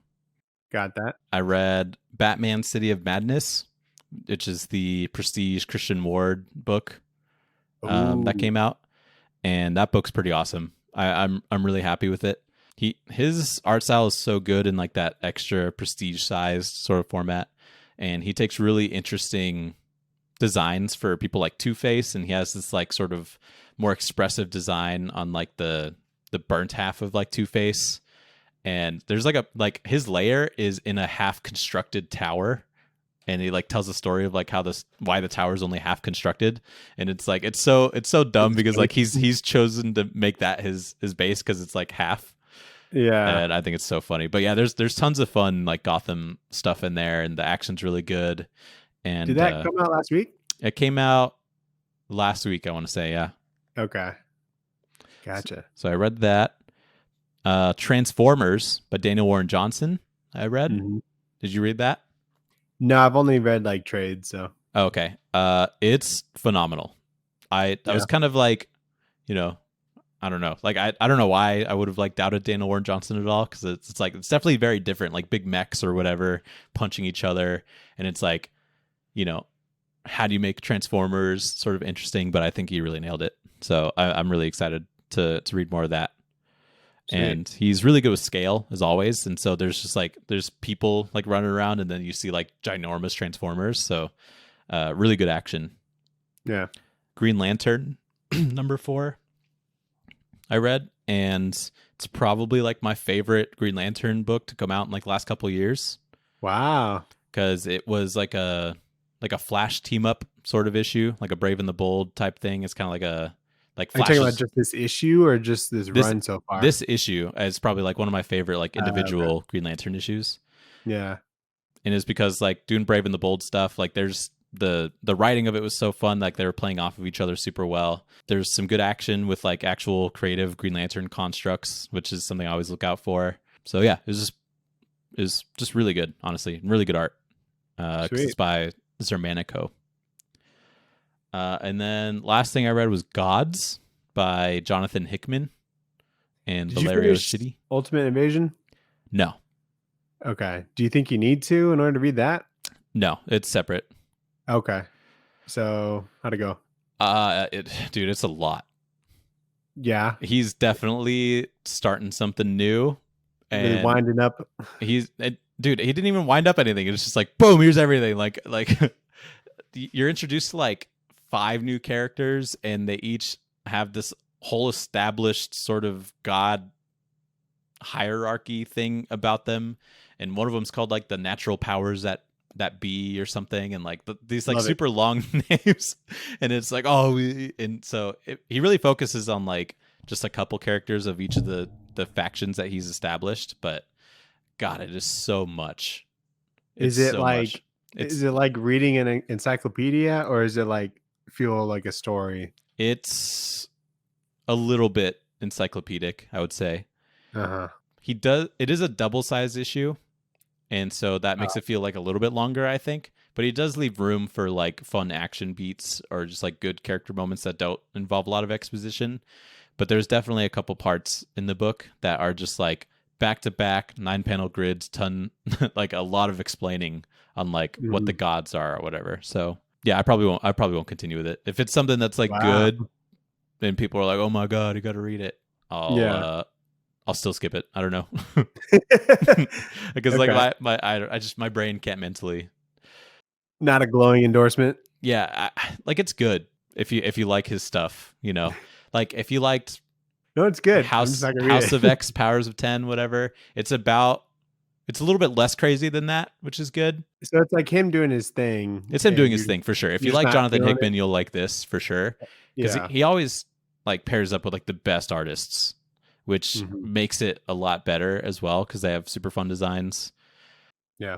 And this first issue felt very self-contained, so I don't feel bad like dropping off here either. Okay. So yeah, it was a long read, For sure. but that was pretty much everything. I think I was just trying to get ahead on some of the stuff that we were planning, but the one thing I did read was a book called The Killer, which is a French book Mm-hmm. that I found out is being adapted into a movie directed by David Oh Lynch yeah, or David Fincher. David Fincher. David Fincher with Michael Fassbender. Mm-hmm. And so, yeah, I just felt it fitting to read like a French comic, like while in France, you Mhm. know, and I just really want, because I saw the trailer for that. And I was like, oh, this looks cool. We'll see what that's about. And it'll be on out on like Netflix in December, I think. Mm-hmm. And I was just looking into it and I just found out it was adapting a comic. I'm like, no fucking way. This is sick. I didn't know it was based off a comic either. Yeah, I saw ads for it in like France and I was like, oh, that's a comic. Cool. Yeah. Yeah, because he was pretty close to adapting like Torso from Brian Michael Bendis, I guess, at one point. Really? Like there's like a whole thing, like he got the rights for it. He had like a script, and Brian Michael Bendis, I think, helped with it. But that was like forever ago. So he did Zodiac, so I think you'd nail something like that, you know, Yeah. serial killer drama. yeah. That So seems pretty cool. when does The Killer come out? Because there's a trailer out for it, but I think there's a short theatrical run, and that'll be next Friday, actually. oh, And then I think it'll come out in November, December on Netflix. that's cool. So I might go see it in theaters. I know Dom's really excited to see it. And so, Nice. and then I want to tell you about some of the comic shops I went to. Multiple? I went to comic shops. Wow, that's awesome. It was like the fucking best part. When you're looking for comic shops in like French places, it's not called like comics or anything really. It's called like BD. Like Okay. and that's like short for Bandes Designes, I'm Okay. guessing is how you pronounce it. And that's just like their word for or drawn strips. That's what that translates to. Okay. And so when you're looking for trades, they're called like BDs basically to shorten it, which I thought was fun. Yeah, there's one. And so my goal was to like find a French book for us to read in English. And I also wanted like a book that I knew, but just like in French. Cause I Oh, thought, okay. because I just think that's fun. Yeah, it is. You know, because I got like a Greek Fantastic Four book that we found at like just a random like yeah, like a newsstand in Greece, newsstand. Yeah. which is And- yeah. We were so hyped when we saw that as well. We were like, "Holy shit, comics!" We're like, wow, newsstand. I wonder if they got any comics there. So the first shop I went to, it was kind of like a used bookstore. They had like normal books and stuff. So I didn't really count that one, but they had like some great prices. I actually found some shit in English that were just like American books. Mm-hmm. So there's this this is called The Hedge Knight, and that is like a Game of Thrones comic. Whoa, And this is like a story that is not adapted in the show. So this is like prequel. interesting. It's Marvel as well. Yeah, Marvel published it, and I got this for €5. Was that like $100? That's like $5. And then they also had the second one, which is cool. Oh, okay, nice. And that was like €7. So that's a hardcover, but the first Yeah, one's this one's not. hardcover actually. I didn't Yeah. notice that when I bought it. But yeah, I tried looking for these and I didn't really know how to find them. And so it was just kind of a happy accident kind of thing. Mm-hmm. And the comic that I found that was in French was Invincible, dude. Oh, Invisible. Invincible in hardcover as well. Whoa, Yeah, this was £6 or €6. that's pretty cool. Yeah, so it was just cool to see like all that. It's just the first trade. It's not like anything more. Yeah, But it's hardcover. That's pretty cool. And it's in French. And so I was pretty stoked on that. You'll have to remember that one's in French, so that if anybody's like looking at your comics and they're like, "Oh, Invincible, I should check that out." Like if you lend it to them. You know how like the first trade, I can't remember what it's called. It's like Family Matters or something. Mm-hmm. It says like Affaires de Famille. Oh, okay. So you're not gonna run into, any accidents really. That's fair. And then something else that I found that I thought was cool was that I guess so all the hardcovers in France, they have like, the spine, it'll just be like black for some reason. Like, and all of the spines are like black. Marvel, DC, I don't know why. It's just, and it looks really fucking cool on like a shelf. Yeah. It'll just say real simple, like the title and the writers and stuff. Oh, okay. So it's not like all black to where you couldn't tell what you're looking at. Yeah. You can tell what's going on, but it's just like, it's cool that it's so uniform like that. Yeah. Other than that, I found this French version of Watchmen, but it's like really small. And I thought like, I might not be able to tell that, but this is kind of like a little bit bigger than like a manga, and it's in French. And I just thought it was really cool for like my little Watchmen collection. Yeah, you do have a bunch of versions of Watchmen.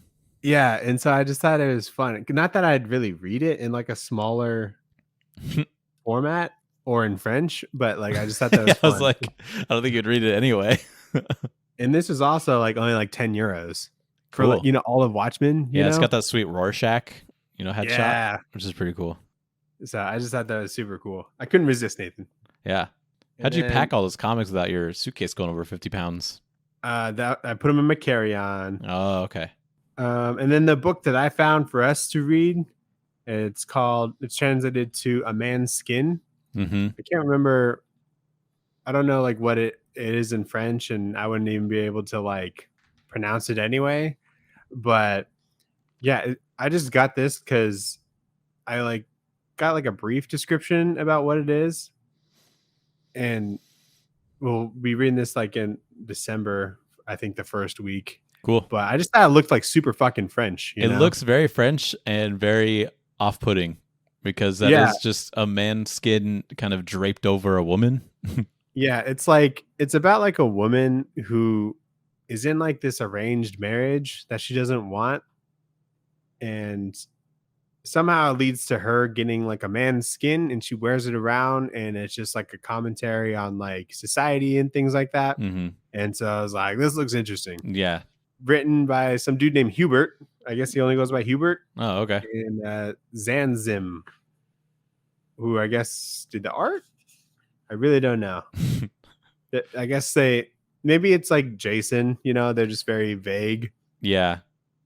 Like they Beyonce. Go by one name. Yeah, like Beyonce. Except Hubert. And then I learned a little bit when I was in Belgium. I went to another comic shop. It was a little hard because a lot of these shops would have like an English section.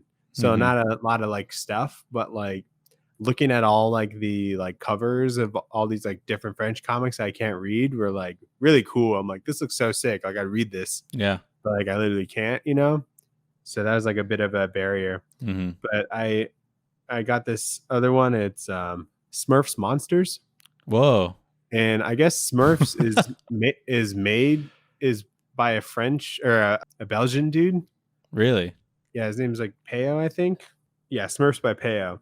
And so they like love the Smurfs over there. Like they had like how like you'll go into a shop and there'll be a bunch of figures of like Batman or something like that. It'll be like that, but like Smurfs. Really? Like, you'd have like every Smurf you like. That's insane. Yeah. And so I got this one. This one is in English. This is like 7 euros. And so I was reading this on the plane home, and it's just kind of like what you'd expect like a Smurfs book to be, with like the old school cartoons. It's very much in that spirit, but it flows really well. And are there monsters like chasing them around and stuff? Yeah, they keep coming to their like garden and shit and trying to fuck things up. Oh man. And then also another character that is made by a Belgian creator is Tintin. Oh yeah. Wow, So I that's got a it. big hardcover. And that was a big one. Holy So shit, that's awesome. The Adventures of Tintin in the Land of the Soviets. Wow, that's pretty cool. I'm not gonna lie. Like Tintin is such like a pretty iconic like cartoonist sort of character. Yeah, I really didn't know that anything about him really. I know that there was like a movie by like Steven Spielberg and I think like Simon Pegg was in it. I think he voices Tintin or something. Oh. But yeah, dude, it's like in black and white and shit. Wow. And so it's pretty cool. That looks awesome. I wanted stuff from these countries that, I might not be able to find copies of in America. But this one was 13 euros, created by Hergé. That's awesome. I'm jealous of that one. That one looks like it looks like a lot of fun. Yeah. So yeah, that was my my European poll. Very cool. Yeah, I had so much fun going to these shops. Like it was like my favorite part. Yeah. I bought like half of those after drinking like 10 beers like on this flight. Oh yeah. And I was like, let's go get comics. It is prime time to buy comics right now. Yeah, I was very responsible. Like I think I only spent like $30 when I was like loaded, Yeah. That's good. Could have been way worse. I probably spent more on beer, so yeah. That's awesome. What a haul. Yeah. That's pretty cool. So were you just reading some of those just over the time that you were gone? Did you read anything else? No, that's all that. Just a little bit of Smurfs. I get tummy aches, so I can't always read. But did you watch anything while I was gone? Just Gen V, keeping up on that. Trying to remember if I watched any movies. I don't think I did though. So yeah, just my regular programs. Oh, actually no, we watched Trick or Treat finally. Really? Yeah. How'd she do? It was fine. It's kind of like a corny kind of movie, but like on purpose. Yeah. And I mean, we really only like the parts with like Sam in it because Sam's such a unique kind of Halloween sort of character. Yeah. But I like that his whole thing is like you just have to like stay true to tradition, like Halloween tradition, and if you do, you're fine, kind of deal. But yeah, it was weird because we didn't really know what to expect. I knew it was kind of like anthology kind of feeling, but yeah, I liked how it all comes together at like the end. Yeah, I was watching that and like 45 minutes in, I'm like, what the fuck is happening? There's like this ritual and there's like a werewolf or something. The werewolf stuff was weird. Yeah, I was like, this is fucking weird. And then there's that shit with the kids and yeah, and you're just looking for this like Sam dude the entire time and he doesn't pop up until the end. Yeah. But that thing was fucking creepy. Yeah, he is creepy. Yeah, I didn't realize, I didn't even think about what he looked like under sort of the sack, I guess. Yeah. And I was like, no, put that back on. Like I just look cuter that way. Yeah. But yeah, now I have a Sam thing kind of just like outside my door for decoration, and now I have the context for it. Yeah. Good. On the plane, I watched Shazam 2. Oh boy. In parts. I was like, I'll just watch this until takeoff and I'll start reading. And then I finished it like on the way back, just because I only watch it in spurts. Blew your mind? It was like, okay. Sure. Like, not great. Do you mind if I spoil some stuff? Yeah, go for it. I don't plan on watching it. He dies. Shazam dies? Yeah. No way. Yeah. That's so funny. I didn't hear about that at all. Good job, people, not spoiling shit. Yeah, great job. But he's brought back to life by Wonder Woman. Because something with the staff or whatever that the wizard has loses its power, and the only way to bring it back is if like a god restores the power to it. And that's when Wonder Woman walks in. And there's a big long pause because you're supposed to cheer. Did it happen? And I'm just they always try and force that. It's like, let's get them really hyped with like the music, the weird guitar. I'm like, she's like the queen of cameos, dude. She's in like all she this really shit. is, yeah. And there's an after credit scene where it's like the girl and then the dude with the beard from like Peacemaker, like trying to recruit him for the Justice Society. I was like, oh, that's interesting. And then there's another after credit scene where it's like hinting at Mr. Mind yet again. Again? Yeah.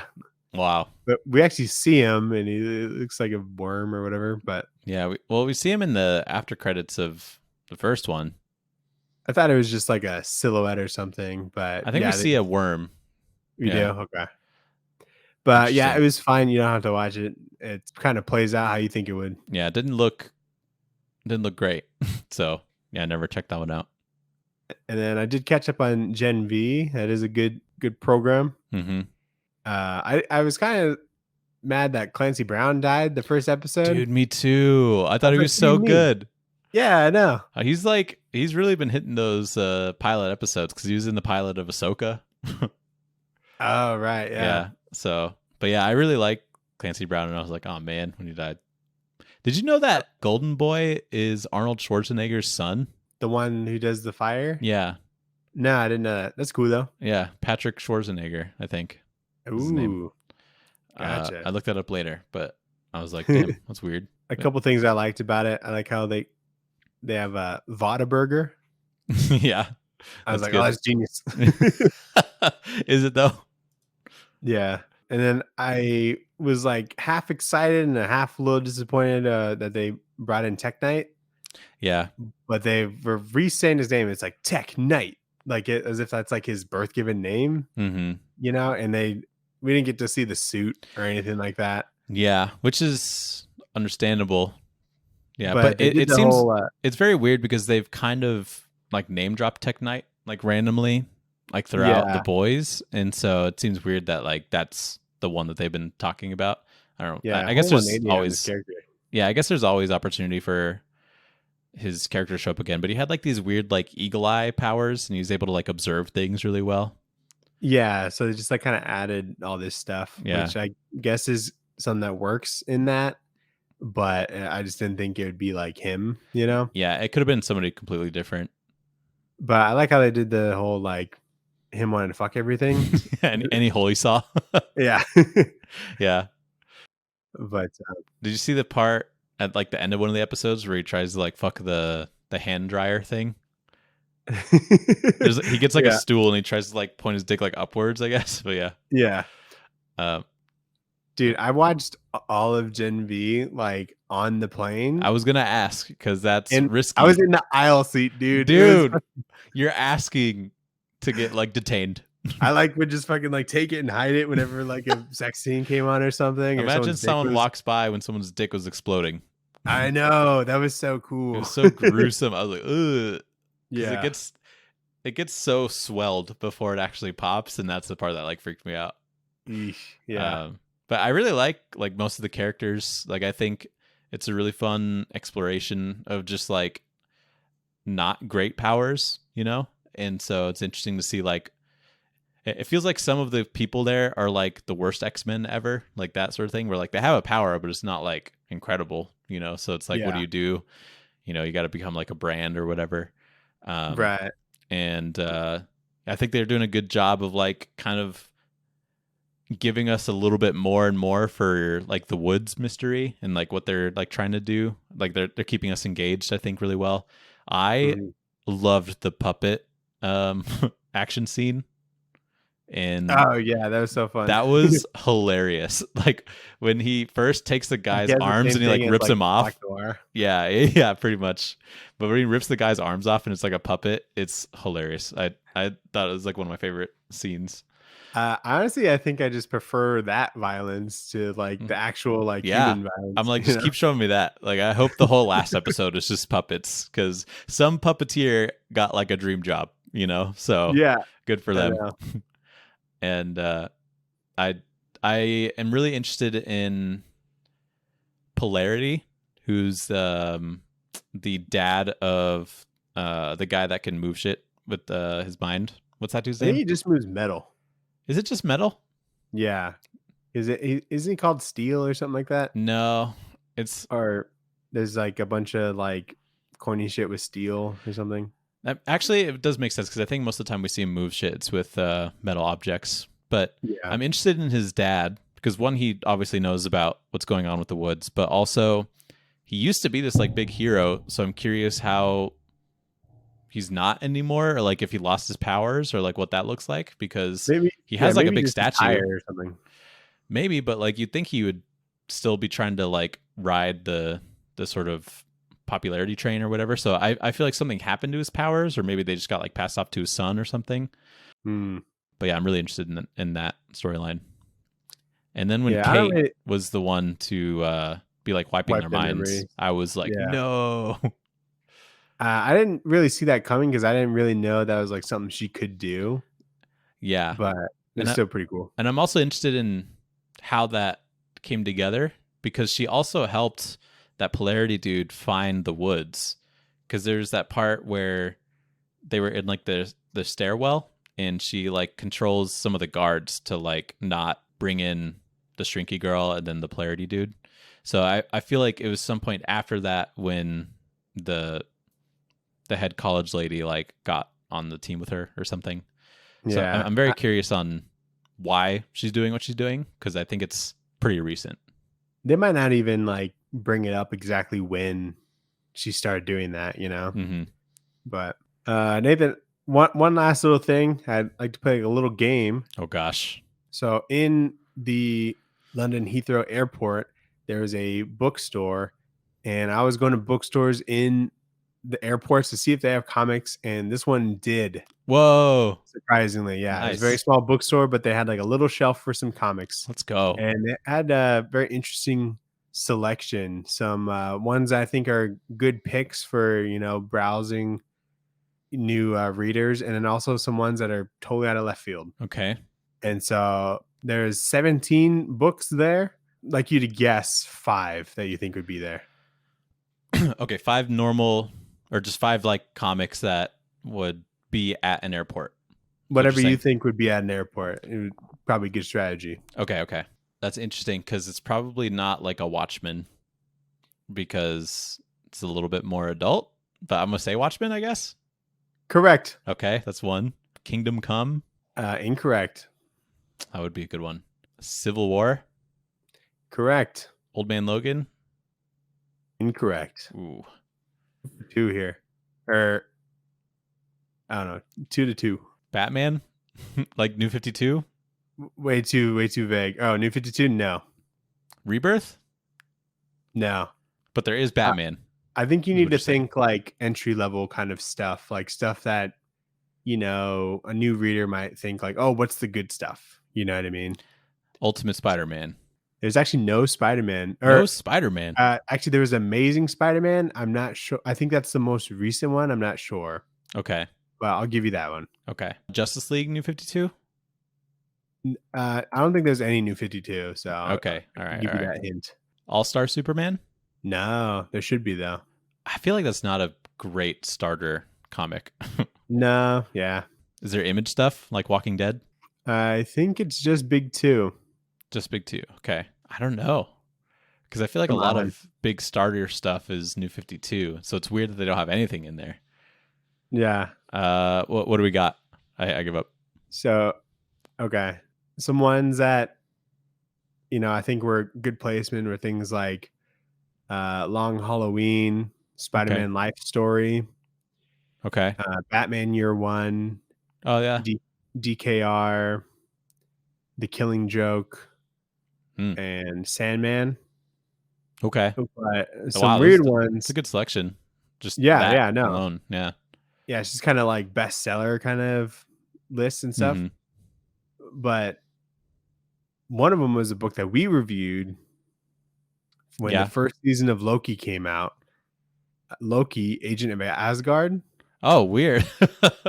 Yeah, I was like, I barely knew about that just because I googled Loki. You yeah. know? And so maybe it's just hype That's of the biz- show or That's whatever. bizarre. Yeah. Yeah, but they had like 10 copies of it. You know, I'm like, Mhm. they really believe in this. Oh, speaking of Loki, I did actually watch the first 2 episodes of season 2, which I Yeah, really liked too. episode 1. I was like really impressed by it, actually. Yeah. I'm like, they're popping off here. They're putting way too much in this. I know. I'm like, they are cooking. And then second episode, I was like, all right, it's getting a little confusing again. But like, I wasn't like a big fan of season 1, so I was just gonna watch like the first episode, and then it cooked, and I was like, damn, Ki Hui Kwan is super fun in this. Yeah, he was cool to that position. Yeah. So anyway, keep going. Other bizarre ones, they had The Batman Who Laughs by Scott Snyder. Okay. Which is the spin-off. I could see that. Dark Knight's Metal. I could see that because like that design was like super popular, I feel like. So it would intrigue people. Something that I guess I didn't know was a comic there's a comic adaptation of Dune. Yep. They had that. That's pretty recent. Is it? Yeah. I didn't know that. Like within the last year, that trade must have been published. Yeah. We'll have to do that when the next movie comes out in March. Tune. Yeah, Tune. They had Deadpool Kills the Marvel Universe. Oh, I love that book. Good book. That's like the first book I bought like digitally, I think. Really? Yeah. They had that. They had Secret Wars, which I think is a lot. That's too much. It's a lot. Someone picks that up. It's their first comic. They never read comics again. Yeah, the brain's going to melt. Yeah. They had Deceased. Cool. Okay. Which is cool. They had Lore Olympus. Oh, nice. Yeah, so I'm like, that's probably good for the young readers. Yeah, romance readers or whatever. And have you ever heard of a comic called 0 Point? Yes. DC? It's like the Fortnite crossover thing. Yeah. And that was available amongst the greats, Nathan. They know it's Fortnite, okay? It's gonna sell. Sandman and Batman Year One. I think Joshua Hickson is on that book. Is he really? Which is a wild cast, I guess. Yeah. Because I've only seen him on like horror stuff, and I saw that he got that, and I was like, oh, good for him. But yeah, 0 Point. I do remember that. Because at the time you could buy that book and get skins in Fortnite with like a little barcode thing. So ooh, yeah. So yeah, I thought that was interesting. I was excited to see it, and then I'm like, this is a weird selection here. I want that job to be like, you need to put comics on the shelf for people to buy. You know? Yeah. In an airport. Yeah. But anyway, so what are we going to read next week, Nathan? What are we going to read next week? I have no idea. I'll fucking tell you. All right, good. Next week is our Godzilla week. Oh, shit. We're reading our Godzilla comics. Okay. And it is time. Get your comicsology ready, because we'll be reading Godzilla Half Century War. Wow. It's on Comicsology Unlimited. You're welcome. Oh, by James Stocco? James motherfucking Stocco. Dude, he's crazy. What have you seen him on? He's done some Alien that I've seen. It's like super detailed. He's done like a bunch of covers I've seen. So he's like a very super detailed and sort of greedy, kind of like a Kevin Eastman, I would say, but like a little bit more detailed. Yeah, I agree with that. Yeah, but that's awesome. Yeah, good choice. Yeah, this one is my favorite Godzilla book I've read so far. Because you've been reading a lot. I'm very excited for you to read it. I'm very excited for us to review it next week. We'll have Dom on. Oh, he's a big Godzilla guy. And yeah. Did you read I guess you haven't read the Justice League versus Godzilla versus Kong? No, I haven't been here. Okay. Yeah, I picked it up and I read it, and I think you'll like it. This one is a swift 118 pages. Sweet. Yeah. And they actually just came out with like this Godzilla deluxe hardcover by James Stocco. Oh, cool. And it's also got this anthology stories that he did in other Godzilla books. Mm-hmm. And so I think I might pick that up because of how much I like this. And then, I mean, I don't want to hype it up too much. I obviously like it. And because you have a weird niche interest of Godzilla in comics right now. Yeah, just kaijus in general. But I'm excited to see what you think of it. Yeah, I'm pumped. So, cool. Alrighty, we'll be back in the normal podcast studio next week. Thank you everyone for listening, and thanks for watching. You can email at us. Tell us your favorite Godzilla book at tradewaiterspod@gmail.com, or other horror books that we could read next year. Yeah, we keep a long, extensive list. tradewaiterspod@gmail.com. You can follow us. Our link tree is in the descriptions and the bios and whatnot. Follow, like, subscribe. Thanks, y'all. All right. Thank you. Peace.